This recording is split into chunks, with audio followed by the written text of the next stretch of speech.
Sur le plan économique, les mauvaises conditions météorologiques de ces derniers mois ont particulièrement pesé sur certains secteurs, évidemment en premier sur le secteur agricole. Les producteurs de melons de l'Ouest, par exemple, redoutent une surproduction et appellent les consommateurs à prolonger leurs achats. Cécile Madronet et Régis Froinet les ont rencontrés au sud de la Vendée.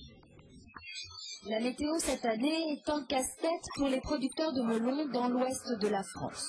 Trop de pluie en juillet et août avait provoqué des maladies et 50% de pertes.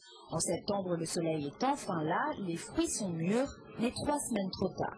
Ça fait beaucoup de volume sur le marché aujourd'hui. On va se retrouver à peu près à 3000 tonnes de melons journaliers, alors que normalement on devrait être à 800 tonnes sur le marché français. Dans cette exploitation familiale du sud de la Vendée, la production est donc 3 fois plus importante que d'habitude en septembre. Mais dans l'esprit des consommateurs, le melon reste un fruit d'été. Les stocks seront difficiles à écouler. On a des melons, mais on n'arrive plus à les vendre parce qu'il n'y a plus de consommation en face. Donc ça entraîne une baisse des prix et on est entre 30 et 40% inférieur au prix de l'année dernière.